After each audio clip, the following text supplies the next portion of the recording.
I've been on the Social Action Committee for a while, and I'm very excited to help bring this panel together, the Elections and Democracy, Our Communal Responsibility. So we thought that since elections is on everyone's mind and the health of our democracy is on everyone's mind, we would spend some time thinking and reflecting on this. And so we included communal responsibility in how we describe the panel, because communal responsibility is part of what we think about on Yom Kippur. We consider the harms we've done, both individually and collectively. If you were in services this weekend, whatever this is, Monday, I don't know what this is. One refrain we hear and say during Yom Kippur services is, for the sin we commit when we assume someone else will help. And I think a lot of us are thinking about what can I do and what should I have been doing. We can all see that we don't have a healthy democracy. If we go back to the origin of our country, we did not start out as a healthy democracy. We've never really been one. And elections and people's ability to vote are part of that. But I know you didn't tune into this Zoom panel to have me talk about this. So I want to get to our guests. We invited Angela Lang and Matt Rothschild to talk to us and learn from them about the work they have been doing and hear their thoughts about elections and democracy. So let me see if I can, I'm going to do the spotlight. I'll introduce them, then I'll do the spotlight. So Angela was born and raised in the heart of Milwaukee, and she's currently serving as the executive director of Black Leaders Organizing for Communities. And they work intentionally to uplift the voice of Black community and to increase civic engagement. And Angela herself is motivated by making substantial and transformative change in her community while developing young local leaders of color. And Matthew Rothschild is the executive director of the Wisconsin Democracy Campaign, where he's been for the last 6 years. And before that, he worked at the Progressive magazine for 32 years. So what's going to happen for this panel is I have 4 questions for each one of them. And then afterwards, we will, I will look through the chat and I will take your questions. I just want to say up front, like many of you, I am 23 hours into fasting and my brain is not working at its best. So if I miss questions or anything, just, private message me or something. So just putting that out there. So now I'm going to try to find Angela, and then here she is, and I'm going to spotlight her. Well, here's the question. So the first question, so we'll do Angela first, then Matt Rothschild, is just who are you and what is the work that you do? So spotlight. There we go. Hi, everyone. My name is Angela Lang. I currently serve as the executive director of Black Leaders Organizing for Communities. I do use she, her pronouns. And I want to just start and just say that I'm deeply honored to be here and to share space on such a holy and important holiday. And it's really pushed me to be in deep reflection as well, which we'll get into later on. But Black specifically really seeks to have people understand the power and the agency that they have within the political system. Quite frankly, a political system that wasn't designed for us to participate in. Having people understand the political process, having people understand the difference between a state senator and a US senator. We're actually, shameless plug, preparing for a Civics Jeopardy that we plan to live stream all through the month of October, starting this Friday. So we just got off of prep tech run through and we spent an hour playing Civics Jeopardy and having people really understand the political process, and we're excited to share that that fun with everyone else. But it's really important for us to understand that there are so many challenges and barriers and obstacles in the way of having a healthy, robust democracy. We're seeing these things be attacked right now in real time. It feels that our democracy is really being shredded, whatever was left of it, right? I would argue it's really hard to claim that we had a really strong, healthy, robust democracy when undocumented folks aren't able to participate through voting, and same with some returning citizens and some previously incarcerated people. So it's always been a challenge, and I think a lot of folks really understand how a political system wasn't designed for folks to participate in. Some of the most marginalized, oppressed folks are not allowed to participate with their voices in a political system, and we want to make sure that we're taking that power back. People understand how to get involved, understand that it's a year-round conversation. Yes, we're in the midst of a really big election year, but it's also important for folks to understand what happens in between an election year. Our work, as the majority of it right now, is electoral, making sure people know how to request a ballot, things like that. But we also are really looking forward to next year, where we're able to dig in, hold candidates accountable, and have those really critical conversations in between election cycles. So we consider ourselves to be a year-round civic engagement organization. COVID aside, we would be knocking doors, and we really pride ourselves on having a year-round field program where we're able to engage folks where they are, have conversations, meet people where they're at, and being able to bring them along in this path of leadership development. So I'll stop there, but I think it's important to really understand kind of the context and how a lot of these pandemics, whether it's the COVID pandemic or Black Lives Matter and these uprisings, really are kind of converging in a sense on our community, and just this really pivotal moment that we're in, that I think a lot of us are sharing and really wondering, how are we best showing up in this moment? Great, thanks. I'm now going to spotlight Matt. There you go. Okay.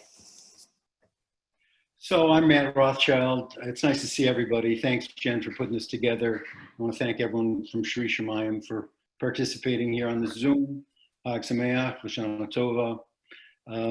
to be with you. It's an honor to be on a panel with Angela, who's doing such phenomenal work all over the state. Wisconsin Democracy Campaign, we've been around for 25 years. Our primary objective is to track and expose money in politics. At least that's what it's been for most of its time. And so we do that on our website, wisdc.org. You can find out who's contributing to which organization, who's contributing to which candidate, etc. But democracy is a big word, and it's in our title, and it's more than just advocating for clean money in politics. So, you know, we are concerned with voter suppression. We are concerned with felon disenfranchisement. We're concerned about gerrymandering. We're concerned about judicial ethics. And we're also concerned about racism and racial equity, and concerned about issues of economic democracy. Actually, it was Louis Brandeis, the former great justice on the US Supreme Court, who said you can have wealth concentrated in the hands of a few, or you can have democracy, but you can't have both, and we got to make a choice. So I hope we make the good choice. So the other word in our title, the Wisconsin Democracy Campaign, that is important is the word campaign. We campaign for a whole lot of pro-democracy reforms that we want to see happen in this state and across the country. So that's kind of what we do. Great. Thanks, both of you. So now we're just going to move on to the sort of more substantial question, which is, let's see, I'm going to go back and forth. I'm going to spotlight you, Angela. So what are you concerned about? And within that, what is not new, and what is and then what is new? Like, what is unique to this moment in 2020? Yeah, it's hard to really put into words what I'm concerned about. It feels like this whole year a little bit has been a little bit of a dumpster fire, not a little bit, a really massive dumpster fire in a lot of ways. And I'm concerned, quite frankly, that we are losing our humanity. I'm not trying to be dramatic when I say that. I've really been reflecting on how a lot of folks have joined. You know, what is the reason that we do this work every day? Why do we show up? Why do we get out of bed? What keeps us up at night? And I feel like a lot of us got into this work at the very minimum to make people's lives better, to want to do good work, to make sure we're increasing the quality of life for everyone, some of the most vulnerable and some of the most marginalized.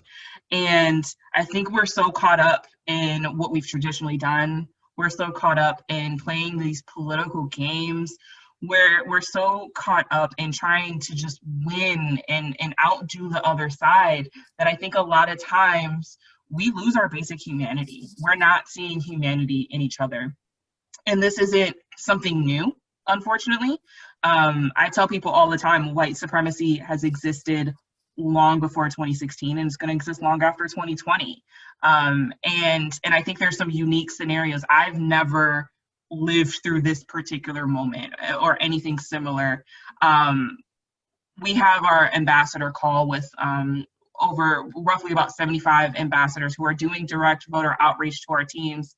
And I asked them to, really talk about some of their issues. We had a check-in today. What are some of the issues that you care about? What are some of the things that you are concerned about? And we kept hearing words like scared, nervous. We've never been through these scenarios before. Anxiety, fear. We kept hearing a lot of those words. And I think while we're living in these really unprecedented times, it's also important to really think about what led us here. And even though these are really unprecedented times, in times that feel very, very, very new to folks, I keep thinking and reflecting that I feel like we're looking in a rearview mirror to the civil rights era, and that this is our moment. People have said that when the murder of Trayvon Martin or anyone else, but this feels very different. We know what happened in Kenosha with Jacob Blake, and we also know what happened a couple days later with the 17-year-old whose name I will not say, who murdered 2 protesters and injured another. The fact that there's armed white militia people that are gunning down Black Lives Matter protesters, the fact that anti-Semitism is on the rise, the fact that Black trans women are being murdered at alarming rates while their rights are being scaled back, while Native American women are missing and murdered and no one is talking about it. These are things that are new for us, but this level of oppression oddly feels a little familiar. And I think a lot of us, what I've been really reflecting on and thinking about is how my ancestors set me up for this moment to be this resilient and to really kind of take on these challenges and understand this is the role that I play in the movement. So I think there's a lot of things that are new. I think the gravity of the situation is new for a lot of us, but these issues were in place long before 2016 and for hundreds of years. And I think we should really kind of be reflecting on how these things are manifesting just in new ways, but it's still ultimately the same white supremacist playbook. Okay, Matt, I'm going to spotlight you now. All right. Well, what am I concerned about? Well, there are concerns and there are concerns. Let's put it that way. I mean, there are the long-standing concerns looking at our country, looking at our democracy, racism, chief among them, but money in politics, big concern.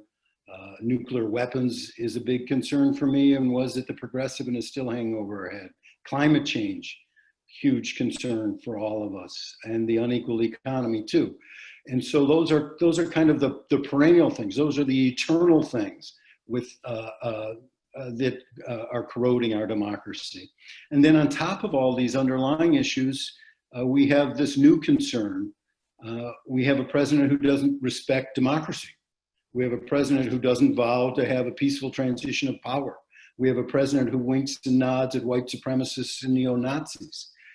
This is new. This is dramatically new. And so I'm concerned, let me be blunt, I'm concerned about fascism in the United States, full-blown fascism here in the United States.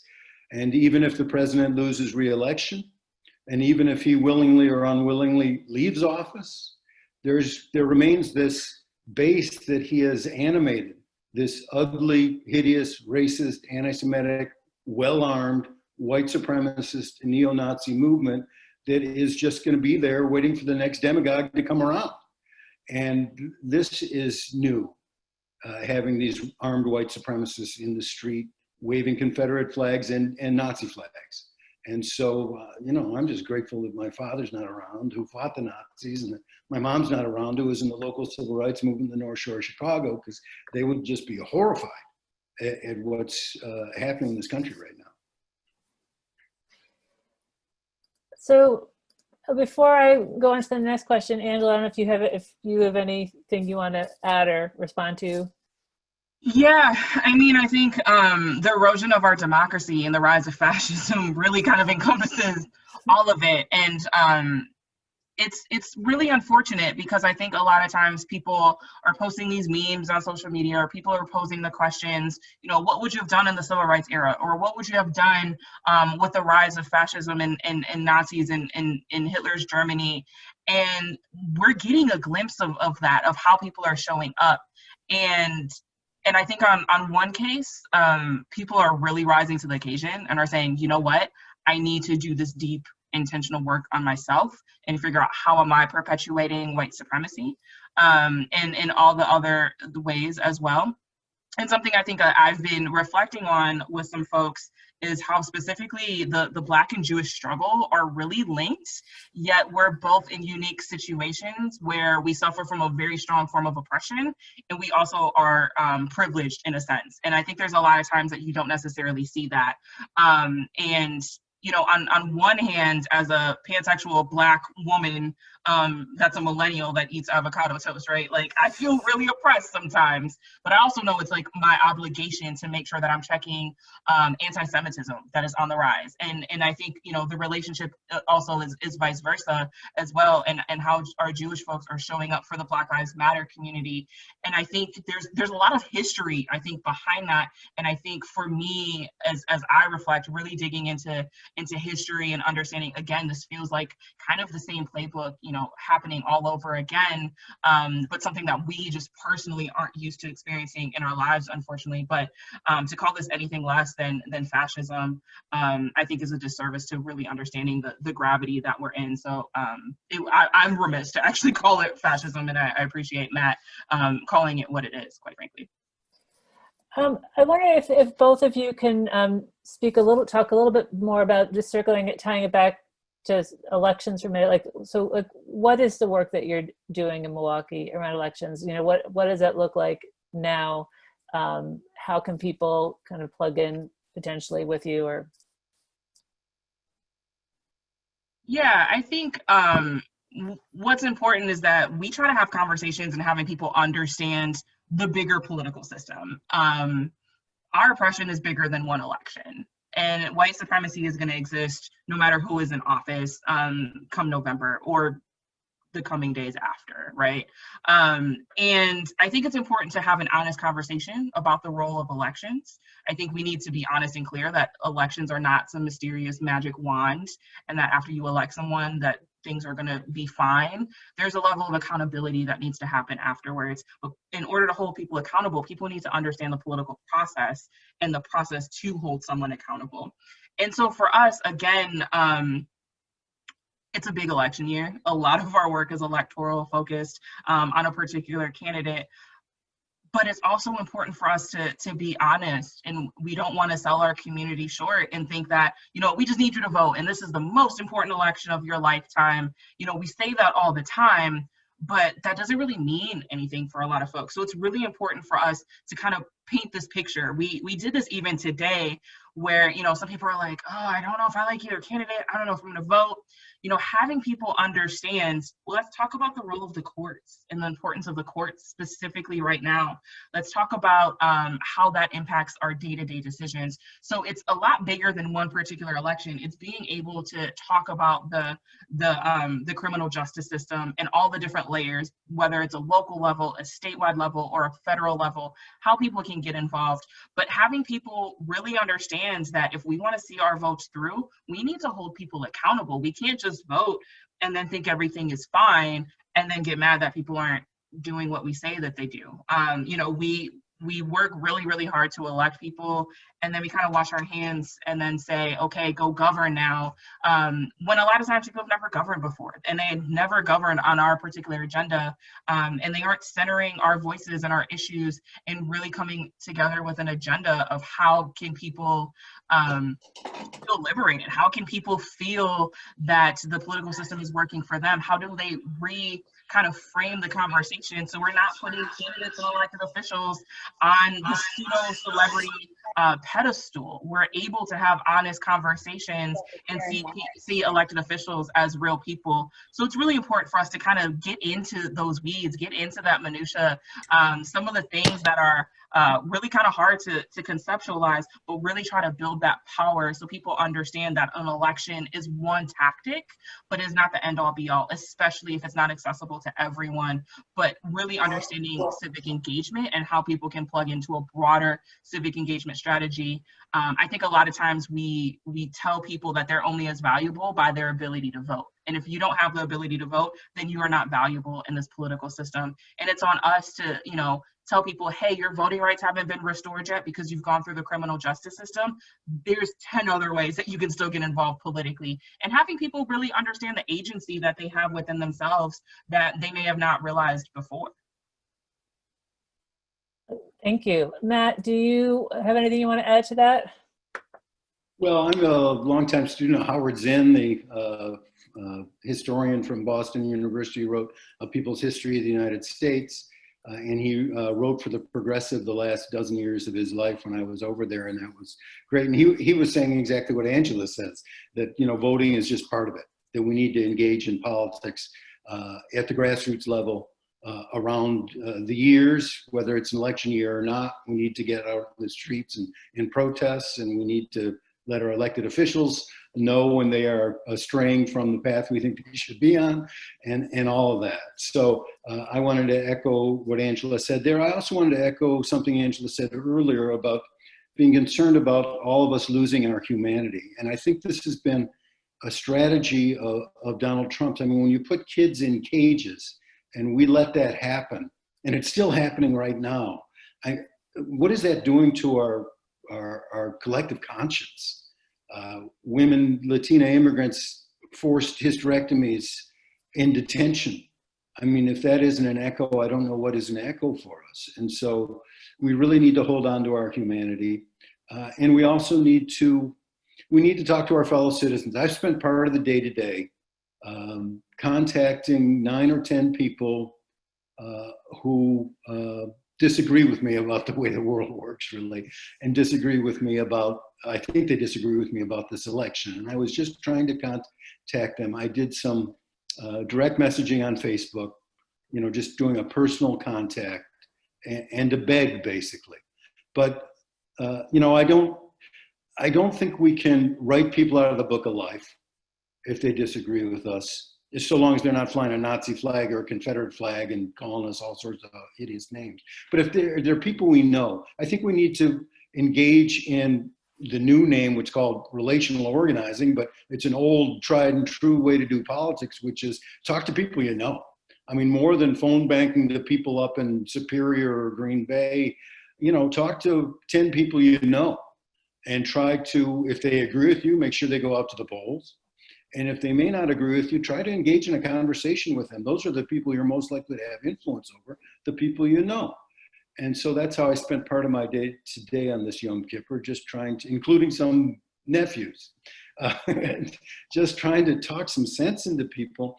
And also, you know, I don't think you can guilt trip people into doing things the way you want them to do, whether it's going to a protest you want them to go to or voting the way you want them to vote. You know, guilt trip doesn't work. We need to find a different way inside their heads.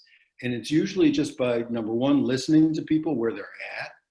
I remember, and number two, then just trying to coax them along. All I do these days is nudge, nudge, nudge. I'm a professional nudge.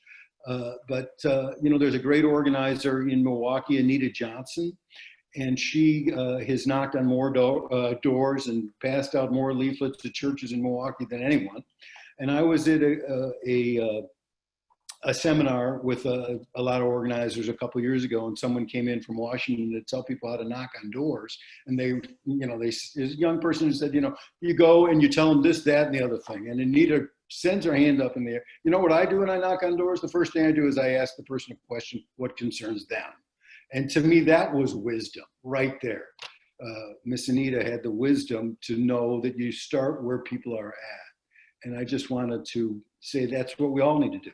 You know, listen to people, start where they're at, and try to move them along. Thanks, Matt. I'm just going to, Angela, I mean, if you also want to speak to like what you think people can do or should be doing, whatever, and then if people have questions, if you can start putting in the chat, then I'll be able to see them. Yeah, I just want to lift up what Matt was just saying. First of all, I'm very grateful to have Miss Anita on our board. And she has been doing our trainings around how to register people to vote. And I'm very, very lucky to have her in our orbit, and our team loves her dearly. And we do something similar. We open every conversation, whether it's a electoral conversation or anything else. We open and start with, what does it look like for the Black community to thrive? And it's really important to ask people about their needs first. That's why we try to be different. We don't come to a door with a predetermined agenda and saying, hey, we need you to sign this petition. We need you to, we need to persuade you to join us. It's, what do you care about? What do you think it makes it looks like for our community to thrive? And people have not been asked that question, and people are really moved by being able to have an opportunity of even thinking about those things. I think there's a lot of times that people don't always think about thriving. They think about, sustaining day to day. How can I survive this police encounter? How can I, make my last $100 stretch, for the week when I don't have groceries? I think a lot of times people aren't thinking about thriving, so we're able to really kind of dig into some of those conversations. And for us, about meeting people where they're at, I think it's important, again, not to, to amplify what Matt was saying, is like, we can't guilt people. I think a lot of times we love to shame people for not voting. Oh, you're not voting, and we shame them, but we don't really get to the crux of why people aren't voting. We just shame them, which further alienates them. They're not going to participate in the process if they've already been shamed. And a lot of times I tell folks, we have to have 3 separate conversations. One, we need to turn a non-voter into a voter, really make that case. 2, we need to do political education. We want people to know why they should vote for the state Supreme Court, what's at stake for that election. And then 3, hopefully we want people to, endorse the candidates that we think are best for our community. And those are 3 separate conversations that we can't have starting now for the November election. And that's why it's so important to meet people where they're at, because there's so many times that people are not civically engaged, but no one figures out why. And the last thing that I'll say is, a couple months ago, I ran into this woman, and she was with her son. Her son was 8. And, I asked her, I was like, hey, do you plan on voting in November? And she said, no, everything that I do is for my son. The system, politicians, elected officials have let me down. And she started to talk about her story of abuse and the challenges that she overcame. And although she said she wasn't voting, I asked her, I was like, well, would you be willing to sit down with the mayor? Would you be willing to sit down with the governor and tell your story about how you have been failed, how the government has failed you and not supported you? And she said, absolutely. She wasn't ready to vote, but she was willing to tell her story. And that was an entryway into civic engagement. And hopefully one day we can bring her along to feel that, she's comfortable voting and feeling that her voice matters and her vote matters. But in the interim, I will take what I can get. If she's saying that she's willing to tell her story and to give feedback about what is not working and how she has been let down by the system, that is still an entry point. And so I think it's really important to make sure that we're not guilting or shaming people into voting. I don't think that's a tactic that really works. If someone's shaming me into voting, that's not going to work for me. I want to know what the system is going to do for me. And I think we need to just bring people along no matter what stage of the civic engagement process they're in. Thank you. Matt, anything else you want to add before I move on to the questions people have? No, I just think it's very wise to offer people entry points, like Angela says. For me, my whole life has been in the progressive movement. I'm always trying to find, entry points for people to join that movement. Knock on open whichever door is easiest. Today I was on an hour-long radio show in Viroqua, and I was just encouraging people who are listening, join the League of Women Voters, your local chapter. I mean, there's a way in the door there. Whatever is easiest, but find a way where people can join. And I do think we need to encourage people to join organizations and do it with friends. So there's 2 things that I try to stress, because if we're doing it alone, not with, I've been doing politics with friends my whole life. That's why I've been able to do it since I was doing anti-apartheid work in college. And so, that keeps me going, sustaining me on a personal level, and do it through organizations, because none of us can do it alone. And if we make it out to be a chore, who wants to do more chores? I don't want to do more chores. It shouldn't be a chore. It should be something that we get something out of. Thank you. So I see so far, I think there's one question. So we'll start with this question. Tom says that we need fair maps for our democracy to work. How can we work together to accomplish that? So this is one of the things that gives me hope right now in Wisconsin anyway, is this huge grassroots mass movement to ban gerrymandering in Wisconsin. And we're going to already 54 counties. We only have 72 counties. 54 counties have had their county boards pass a resolution telling the state legislature, we got to ban gerrymandering in Wisconsin. We got to have fair maps in Wisconsin every 10 years after the census is done. The political party that's in power shouldn't be able to rig those district maps to keep themselves in power another 10 years. And so, you know, we don't have 54 blue counties in Wisconsin. I don't think we have 24 blue counties in Wisconsin. So this is a thing that crosses partisan lines, and it's people are just sick of those who have the power, you know, manipulating the system to keep themselves in power. And so that's why this movement is gaining strength. Another indication of the strength is there have been 17 referendums in counties around the state to ban gerrymandering in Wisconsin. All 17 have passed overwhelmingly. There are 11 more gerrymandering resolutions on the ballots in 11 counties this fall, and I'm quite certain that those are going to pass. And so the pressure is building from the grassroots. Of course, the only way this is going to change is if enough of us pressure our legislators or candidates to say they'll pledge to change the law to ban gerrymandering in Wisconsin. But I think it's going to happen in the next 2 to 4 years here in Wisconsin as the pressure mounts. Angela, do you have anything you want to add to that? Yeah, I think it's important to know that gerrymandering really kind of impacts a lot, and it's one of those issues. It's like not a sexy issue. It's a little bit wonky. Sometimes it's like hard to keep up, but it's something that really impacts us in a lot of different ways. A lot of the decision making and really our ability to have our voices heard. And if there is a will of the people, that should be the mandate. But people are trying to essentially cheat, right? I think what we're seeing now, whether it's through, you know, fair maps and making sure that there's fair maps, but then also with the election, you know, people want things to be fair. And same with the passing of Justice Ginsburg, right? You know, I was watching the news and there were some conservatives and some Republicans that agreed with the nomination, but didn't agree with the process because they didn't think it's fair. And so kind of going back a little bit full circle is that, you know, by being able to see each other's humanity, we're able to see and recognize what is fair and what is not, how, you know, the system isn't working for everyone and it's not fair. And I think a lot of it stems from gerrymandering and not having these fair maps. But a lot of times gerrymandering, again, is this really wonky issue that people don't know that really is at the core of a lot of our issues, and the fact that people don't feel that they have to do the will of the people because their seat is so gerrymandered that they get to do whatever they want. They're not subjected to constituent pressure, which really isn't a true functioning democracy at all. And if the people's voices aren't able to be heard in whatever way, whether it's through the state or the U.S. Supreme Court, whether it's you know, being able to be very, very honest and very candid and having political pressure on your own representatives. A lot of times this is why people feel that they don't participate. And I hear all the time, oh, well, the system is rigged. Everything is already going to happen the way that they want it to. And I think a lot of it does really stem from gerrymandering. And I think that's why it's important that more people talk about it and more people know about it and really understand how it affects us on a day-to-day basis.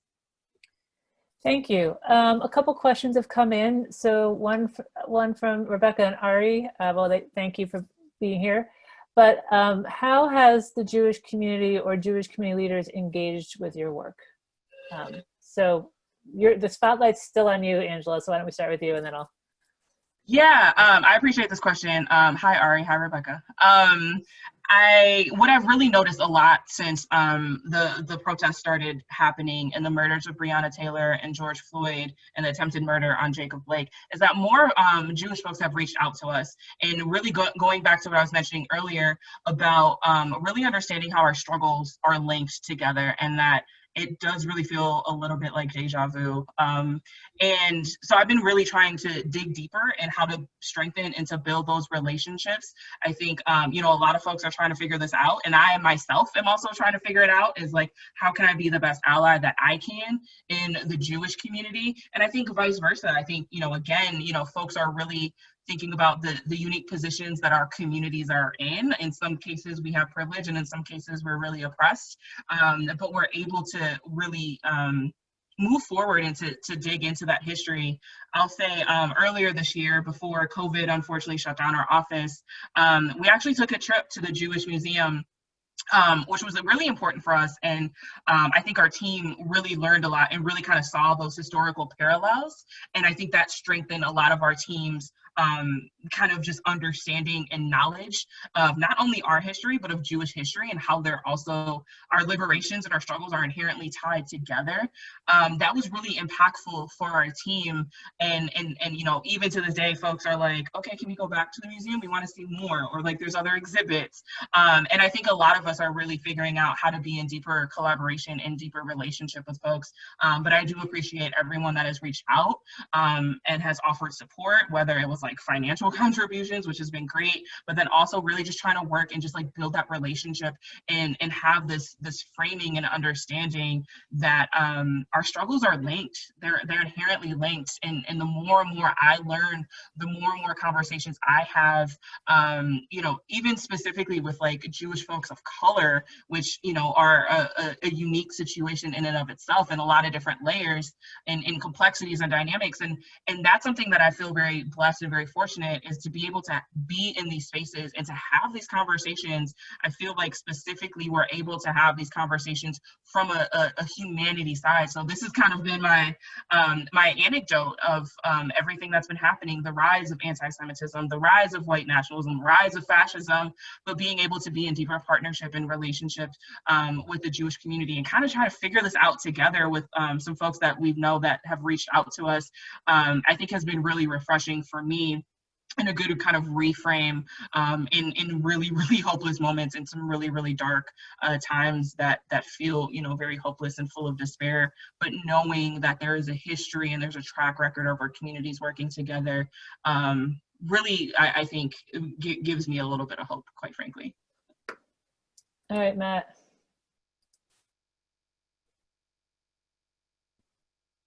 I'm sorry. Yeah, so we don't have formal ties with members of the Jewish community or Jewish community leaders, but we have a lot of working together in a number of issues. For instance, one thing that we've done is in the work that we were spotlighting, the Wisconsin Continuous Spotlight, the Wisconsin Democracy Campaign about Trump and fascism. We have something on our website called Trump and Fascism, a Guide for Study and Resistance, where for the last 3.5 years, we've been compiling article after article about the risk that this man poses. And then we did a little organizing. I did personally a little organizing in Madison.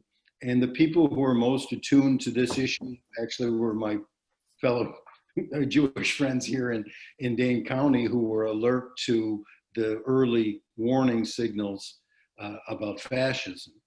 And then Rabbi Bonnie and the Wisconsin Faith Voices for Justice is a very close ally of ours.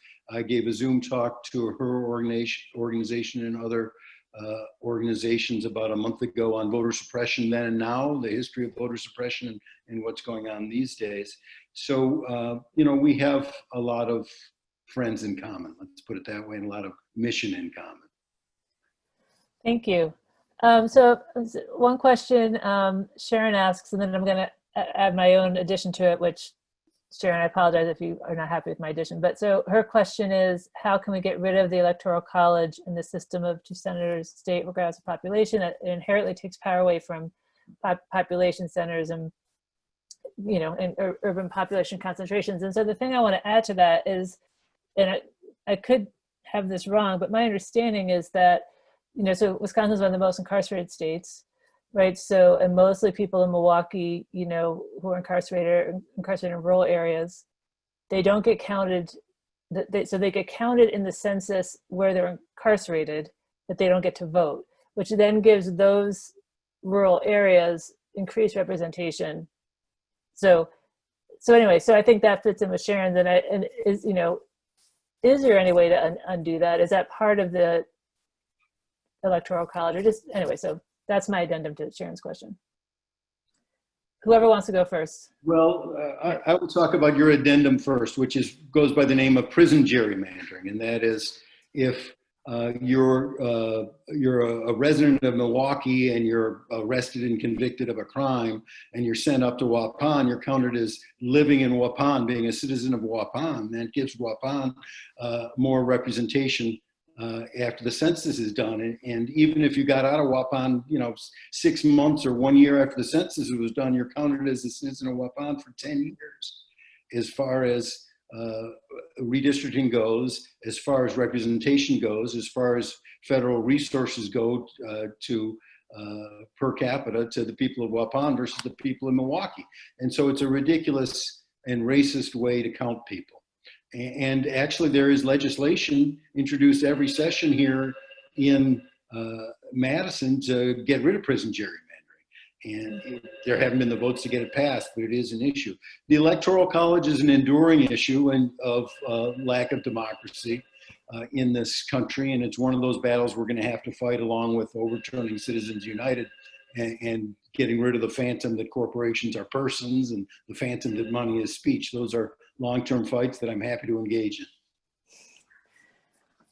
Okay, Angela, I'm going to spotlight you now. There we go. Sorry, mute button is a thing. I think, I don't know what the strategy is. There are times, if I'm being completely honest, I feel really helpless. I am honest with the political landscape, and I'm honest with where people lie in that political landscape, and sometimes it makes things really, really hard to move. And so we haven't actually talked specifically like what is the strategy, how do we do the thing, but I think what's important is like being able to start with education. When we had to move to a digital and virtual space, we took this moment as an opportunity to really dig into our history.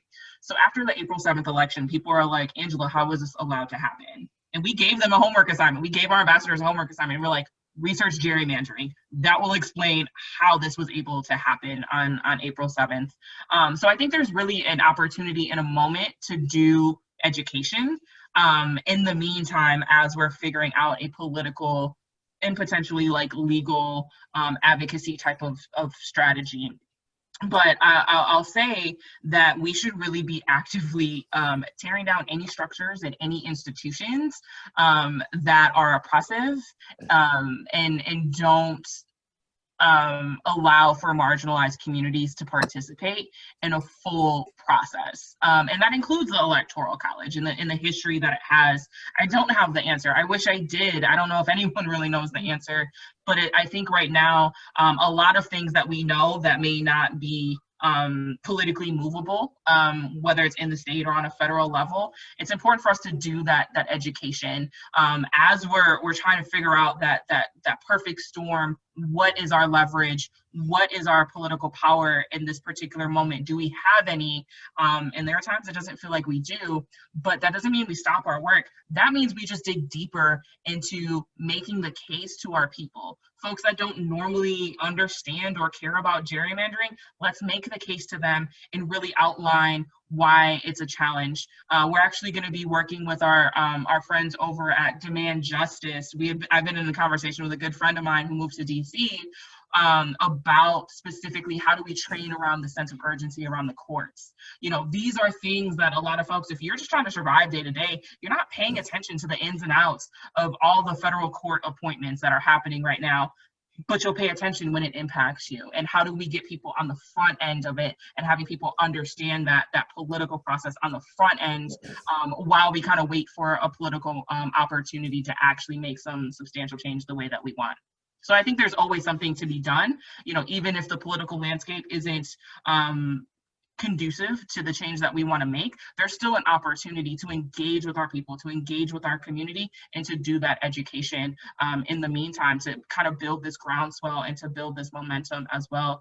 And to build this power, because once we're able to build this power, despite the political climate, we may be able to make some changes even if the political climate doesn't change, if there's a groundswell of people that are willing to throw down, that's something that hopefully folks can't ignore, and we're able to make this kind of broad as possible. One of the things I learned as a baby organizer is, how do you make this, widely and deeply felt, was one of the things that we say. How do you make it widely and deeply felt? And I think the education leading up to it, I think, is really important and really key. Thank you. So another question is, so what do each of you feel is the most important short-term and most important long-term issue on which we need to be focused to support thriving for all, but particularly those most currently marginalized from existing systems? Angela, do you want to break or do you want to go first? I can go first. Okay. I think the first thing on a short-term basis is ensuring people's safety and access. And these things, I think, go hand in hand. There's an election coming up.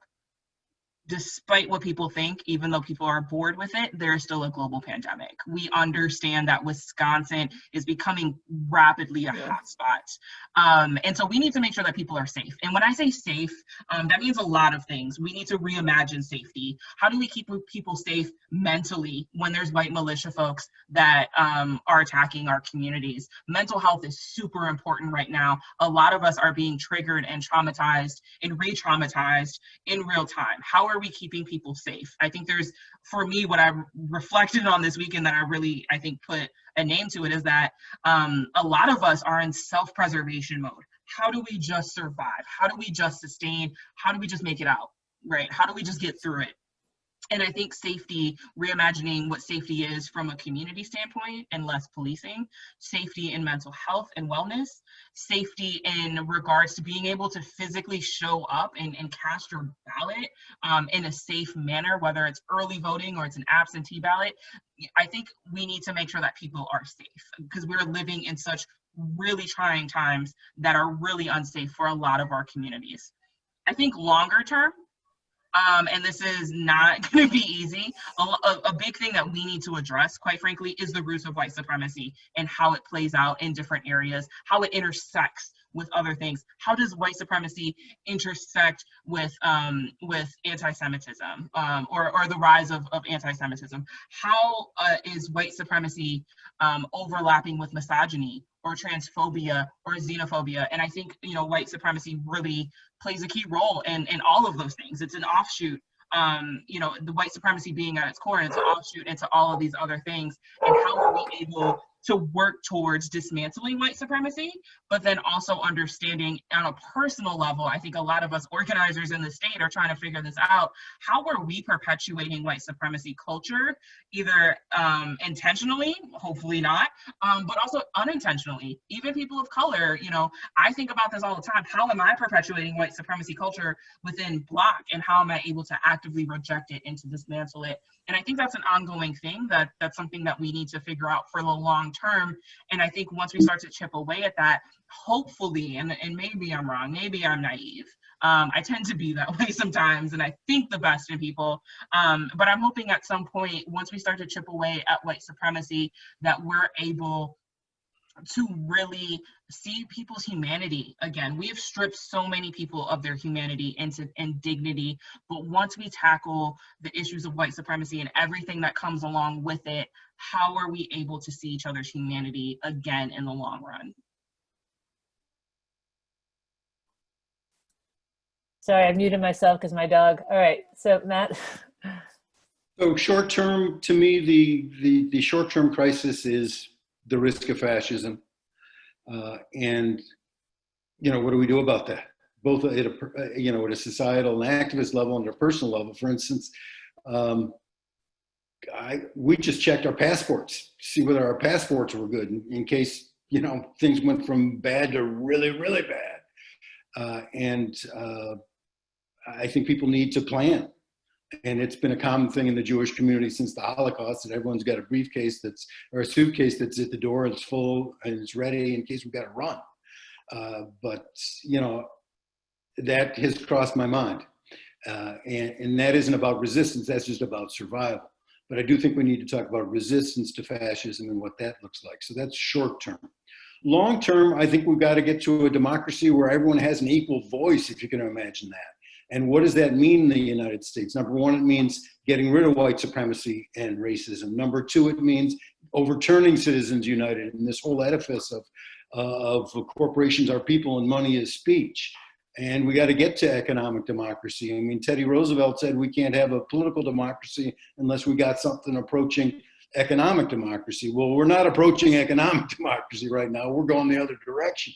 And so, you know, those are three long-term issues that we got to deal with if we're going to have a real functioning dynamic democracy.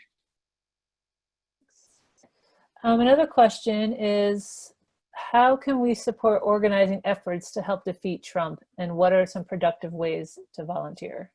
Well, I'm going to pass on this one because we're 501c3 and I cannot cross that line. Yeah, I will gladly take that. There's always three different things that we try to offer folks. One, I tell people all the time, I would be a terrible executive director if I didn't make a donation plug, right? Our work is on a year-round basis. Quite frankly, the revolution has to be funded. Someone's got to pay for it. And that's important. But also acknowledging that times are tough. Not everyone has the financial leeway to be able to financially support an organization. So two, are there people that you know that we should be connected to, whether it's colleagues, other organizations, other potential donors that that may be interested in our work?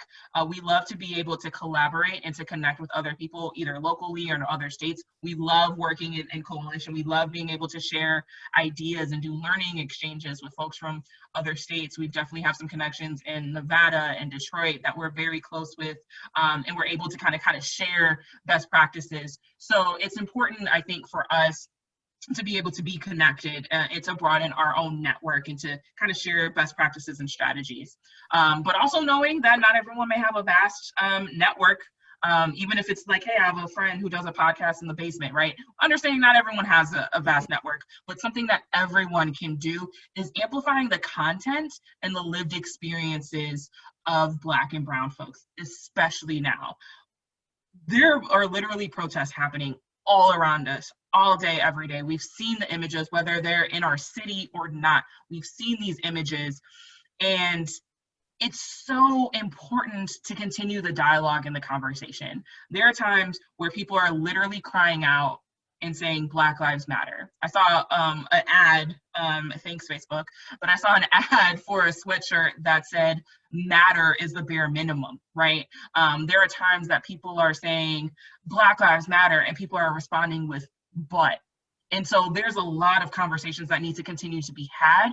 And I think what's really important is to amplify and to center the lived experiences of directly impacted people and specifically communities of color, whether that's sharing content on social media or it's even kind of just taking it. I know some folks every Sunday, they have a family Zoom call where they're kind of working through their white privilege and their issues. And so being able to take the lived experiences, because a lot of times it feels that we are being gaslit. People are like, racism doesn't exist. We elected Obama, everything's fine. And so there's times it feels that our communities, myself in particular, it feels like the country is gaslighting me and making me feel like I'm crazy, that we are not living in the rise of fascism and white supremacy. And so being able to center those voices, to have the interpersonal conversations, to talk to our racist uncles. I said our, yes, right? Like our racist uncles at Thanksgiving. It's our obligation to have those conversations and to center and to amplify the lived experiences of folks that are being directly harmed right now. Thank you. I see just a real practical thing. I see when, the chat's moving. Someone asked about someone from California a white person who wants to come here and help out with the election. I do know if someone's interested in being a poll observer, you can do that. You don't have to be from Wisconsin, and I can connect you offline with how you sign up for that poll observer training through the election protection team. But if you're interested in something other than what you can do on election day, I'll let you take that, Angela. Yeah, we're right now we're really thinking about what does election day look like. We've gotten a lot of requests from supporters all across the country that are like, hey, I'm going to be in town on election day, or hey, I live in Chicago and I'm thinking about driving up on election day, or a lot of folks from California they live in a particular state. Like, we know the dynamics of their state and want to help out Wisconsin. So we're really starting to think about, what does election day look like? How do we keep people in line? How do we keep people safe? We actually did some scenario planning and some role playing, and we got some training of our team of how to like de-escalate conflict at the polls. You know, some scenarios are like, everyone's wearing a mask in line, one person isn't, and they keep coughing, and one or two people want to beat up this other person because they feel it's unsafe. How are we de-escalating that? How are we dealing with, quite frankly, you know, police intimidation or white militia that is going to, you know, try to intimidate voters in line? How can we keep people in line if the lines are long? You know, can we rent a pickup truck and someone do a concert off the back of a pickup truck? Can we do trivia in line? Can we do something that keeps it fun and engaging? Do we have pizza and snacks, right? So we're thinking about all of those things.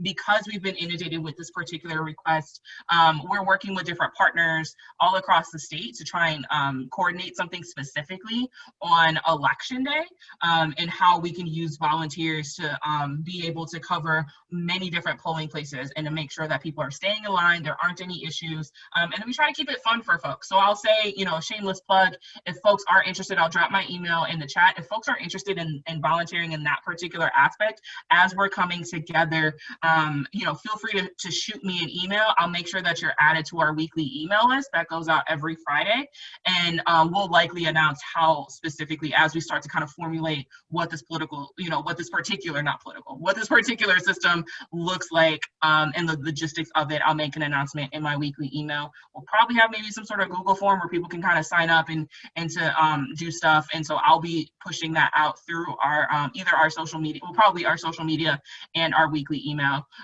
So if folks are interested in that, then we're able to plug people in accordingly too. Thank you.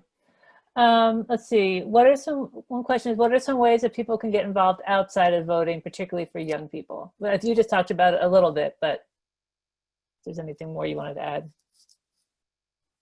Yeah, I think relational organizing is super important. I think, you know, again, kind of going back to this idea that not everyone's able to participate and vote the way that they want. And I think a lot of times we're only talk about this political system in terms of voting, whether you are a young person under 18, or you're undocumented, or you're a returning citizen. There's ways to get plugged in. And the easiest way, as Matt was talking about before, is relational organizing. It's a lot more impactful for you to talk to 10 of your friends that are skeptical and kind of maybe on the fence about if their vote matters and if they should show up to vote. You're going to be more impactful in that conversation than I am as someone that doesn't know them, and doesn't know how to like move them, doesn't know what their self-interest is, doesn't know what their agenda is. And these aren't bad things. Agendas and self-interest, everyone has them, right? But if I don't know that, and you know, that's part of organizing, is to get to know that. And if I don't know those things, I don't know the best way to have that conversation. It's going to be a cold conversation and kind of dry in the same way that we're talking to other people. But what everyone can do, people can host, you know, nowadays have like a Zoom happy hour and say, hey, let's just talk about the election. Let's have this kind of be like a free for all. And even though it's a free-for-all, in your mind, it's structured and you're trying to get people to a certain place. You know, can you send out a text message on election day to 15 or 20 of your friends that say, hey, don't forget to vote. Here's where you can find your polling place. Or can you send out a text message or call people and say, hey, don't forget, tomorrow is the deadline to register to vote, or tomorrow is the deadline to request your absentee ballot. Do you need help? I can help you. So I think that's really, really important.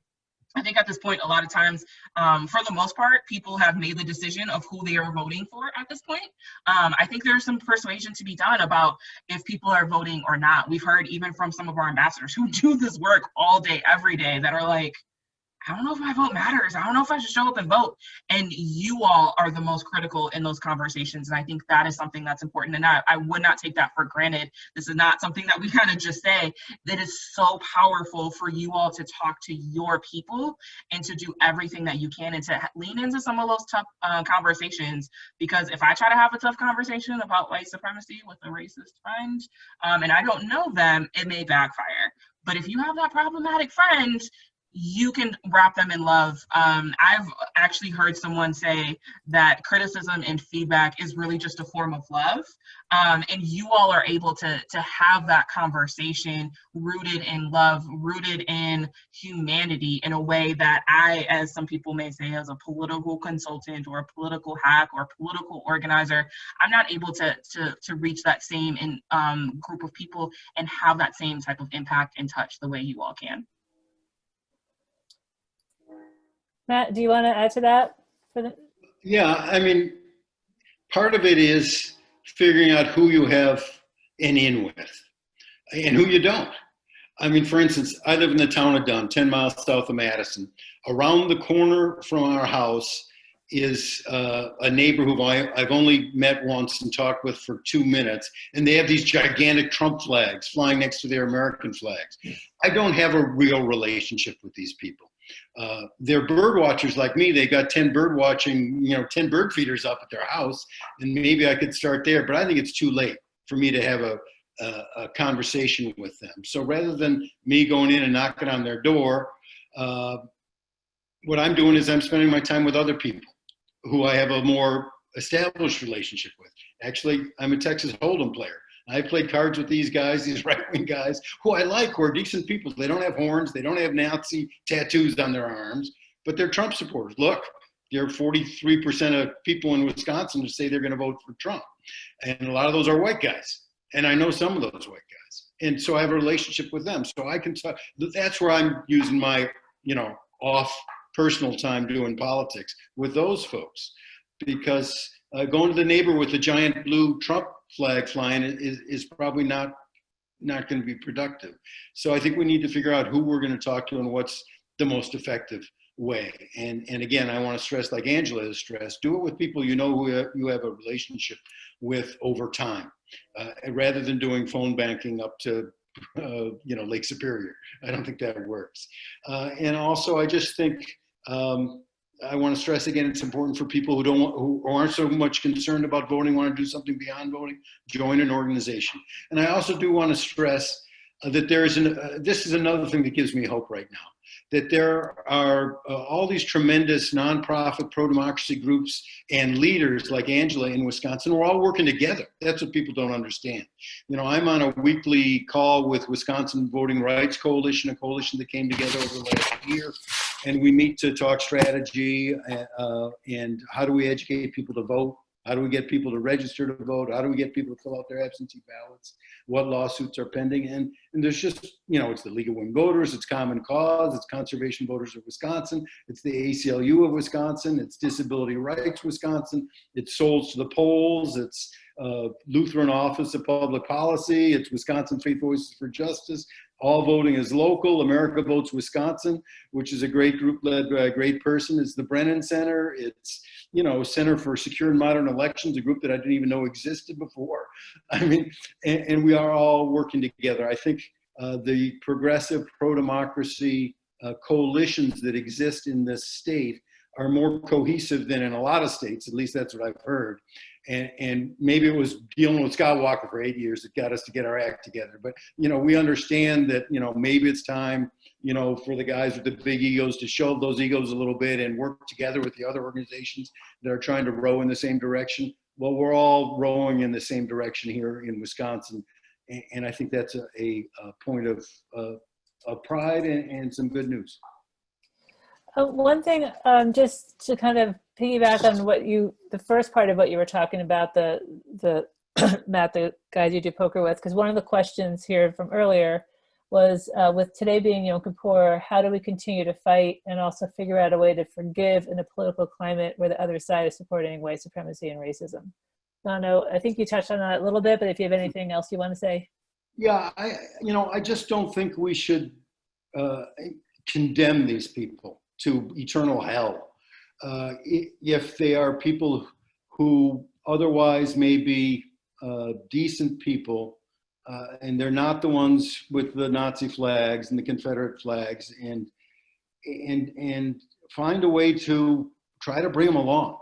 Because the art of politics actually is two things: getting your own people out and convincing a segment of those folks who don't already agree with you that our view of what is right and just and beautiful and fair is the better way to go.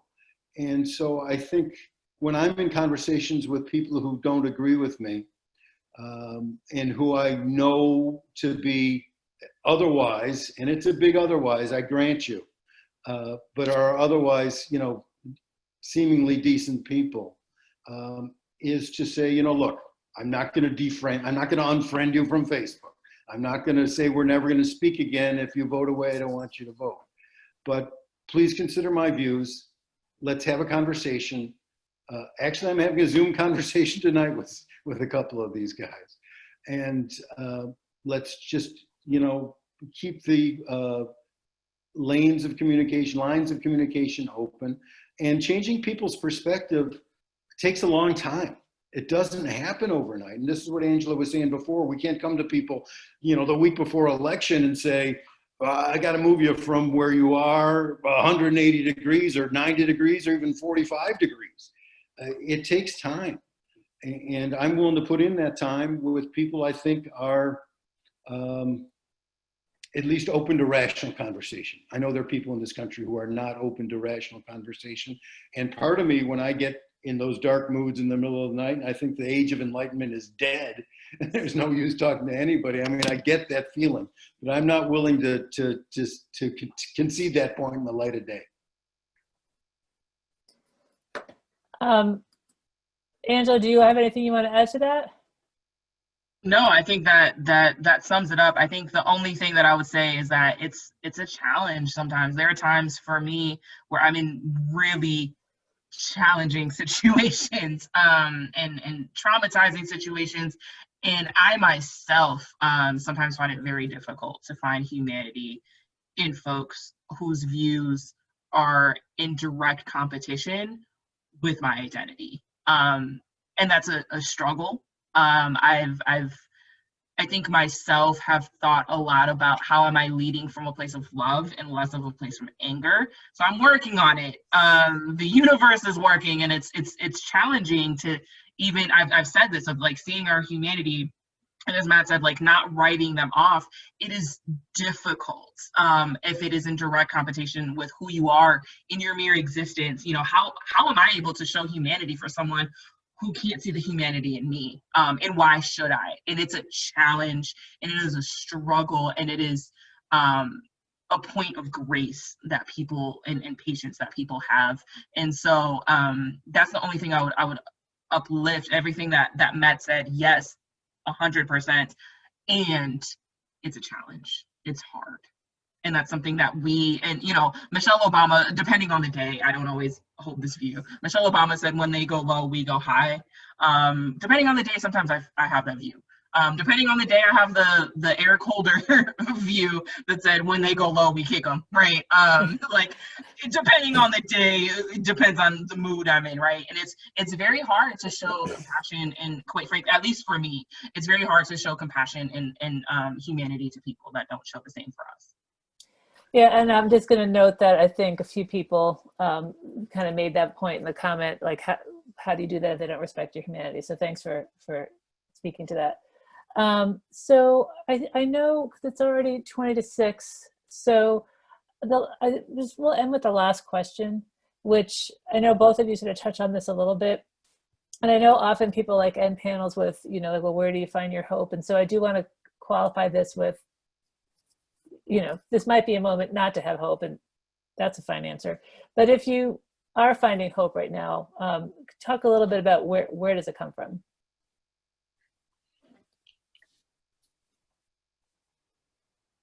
Oh, do either one of you want to go first on that? I was gonna say I can start. August and September have been incredibly difficult for me personally. There's probably been some of the most difficult times in my professional career. And I tell people, I'm very honest, that there are days I wake up and it's hard to get out of bed.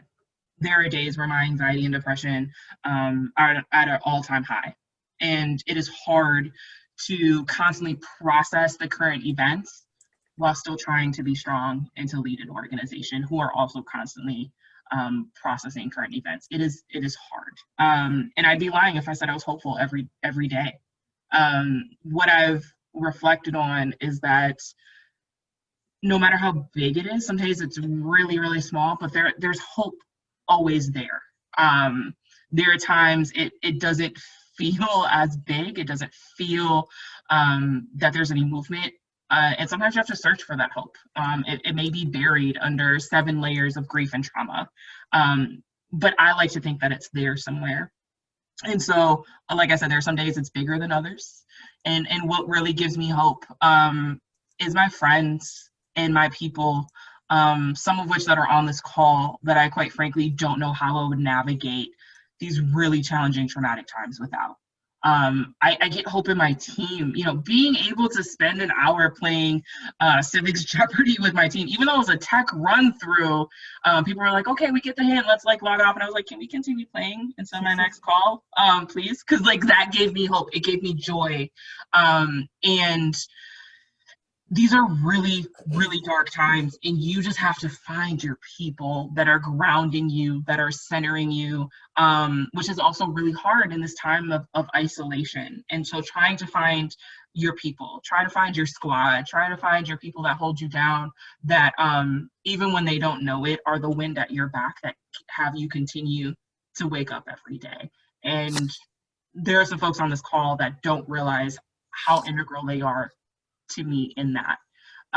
They are literally the reason why I get out of bed every day, and knowing that I have them in my corner, knowing that I'm not alone, knowing that I can live my most authentic self and be who I am without fear or judgment and acceptance. That is what I hold on to, and knowing that these folks are in the struggle with me. Like, these aren't, yes, I have the non-political friends, but the political friends that get it, that are also doing this work, I don't know where I would be without them, because we're really in this together, and I'm very lucky to have found my people. Okay, Matt. Yeah, I mean, where do I get hope? And I'm going to add, where do I get nourishment, I guess? And Angela spoke to some of that real well. Part of it is just personally. I mean, I get a hope and nourishment from my wife, Jean, who I've been married to for 35 years, who's just a wonderful, sweet, terrific person. And every day she, you know, she makes me smile and makes me happy. And our friends too. And most of those are political friends.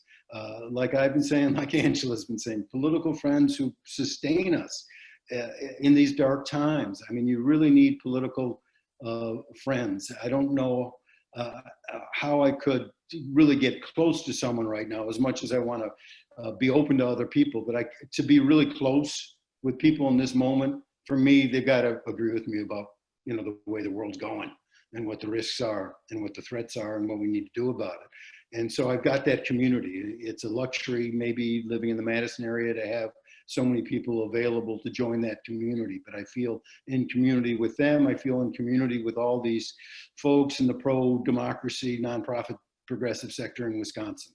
And that is sustaining as well. For me personally, birds are sustaining. I've been a bird watcher since I was 4. And so we moved to the town of Dunn Park because I could see birds every day. And so today there was a tiny little fall migration of warblers coming through. And I saw about 6 or 7 different kinds of warblers, including, you know, redstart, you know, red-eyed vireo. And those kinds of things make me happy. And then just what gives me hope politically is taking the long view on history that Howard Zinn taught us. You know, we never know when history is going to turn in a progressive direction. We know, however, if we don't do the work, that it's less likely to turn in a progressive direction. So we got to do the work. And so that keeps me going. A sign of hope for me nationally, despite the dark clouds over our head of fascism, is that civil society up to now has actually really stood up. It hasn't collapsed like it collapsed in Nazi Germany. It hasn't collapsed like it did in Mussolini's Italy. The press is still going strong. There's active dissent even within mainstream society, including mainstream Republican society, so that you have people like George Will or Morning Joe, you know, coming out and bringing the alarms. You know, these are alarms I've been ringing. It's nice to hear other people ringing them, and especially people like that. Or hell, you know, I hate to elevate a general, but you know, General Jim Mattis, who spoke out really importantly right after Trump brought those troops into Lafayette Square in and crushed a nonviolent protest there so we could have a photo op at that church. And so you had a former Secretary of Defense saying this is not what the military is supposed to do. And that was an important thing. It was important for Chief Justice Roberts to say there's no such thing as an Obama judge or a Bush judge, that they're all judges. And I don't like Chief Justice Roberts. And I didn't like General Mattis either. But it's important when they're saying those things outside. A big sign of hope is, look, these Black Lives Matter protests have been phenomenal. And we should recognize and honor the historic nature of these protests. This is the biggest mass movement in this country in decades, if not forever.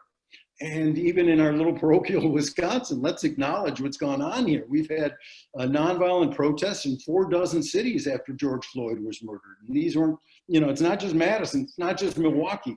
From Ashland to Fond du Lac, Sister Bay to Platteville, unlikely places like Minocqua, Shawano, Waupaca, Wauwatosa, Waukesha. My God, the protests have been everywhere. And almost all those have been nonviolent protests. That's something to salute. And I do salute it. And then, of course, I mentioned the ban gerrymandering movement in Wisconsin. That's been exciting. There's also a movement to overturn Citizens United. There's this great group called Wisconsin United to Amend that's gotten about 160 communities in Wisconsin to pass resolutions or referendums saying they want to amend the U.S. Constitution to say corporations aren't persons and money isn't speech. I mean, Wisconsin's second only to Massachusetts in the number of communities that have done that. So those are some of the things that give me hope. And I just think, there have been other times in our history that were really bleak. And people managed to clear hurdles that are higher than the ones that we're trying to clear now to get us to a better place. And I'm confident that we'll get to that better place. Thank you. I want to thank both Matt and Angela for coming and spending this time with us. I just have a few things I want to say. Just to give a little history with Shrei Shemaim, I think most people on this call are part of Shrei Shemaim, but might not know this, that right after Trump got elected, there were several of us that came together and wanted to figure out what we could do as Jews. I think Shrei Shemaim is a congregation with a lot of activists, and we all do our own activist things outside of the congregation. And so we put together a statement of sanctuary and solidarity, and then through conversations with some of the local organizers in Madison with Voces de la Frontera, when we asked them, how can we make this statement real? They said, raise enough money so we could hire an organizer in Madison for Voces. So we spent the last 3 years doing that. So as a congregation, we put some energy into sort of some of the work they do, and Voces does a lot of, in addition to other things, get out the vote work. But what I want to say to anyone who's a member of Shrei Shemaim, so I used to be the chair of the Social Action Committee. Now Kimberly Wilson is, who's somewhere in one of these Zoom boxes, that, if you want to be involved in doing social action work with Shrei Shemaim, to get in touch either with me or with Kimberly. It used to be a weekly social action email that I send out. It's now bi-weekly, and anyone I think there's a few of you that have read it from the beginning. You could see I started out perky, and I think I now have a very, it has a demoralized tone maybe, I don't know, but I still do it. So feel free to sign up for that. Let me know what I should put in there. I have a section on what can we do to make Madison a better place, so it's also putting in sort of informing community building things. So anyhow, that's just a plug. If you're a member of Shrei Shemaim, what you want to see us do as social action, you need to let us know and then help us do it as well. So that's that. So I think what we get to eat in a little more than an hour, so I'm excited. And again, thank you so much. I think I'll send it out in the next social action email, but in the links are the links to both of their organizations. And, now is the time to get involved if you have not been involved. So thank you again. And that's it. We can't walk away, so you don't know, but we are done now.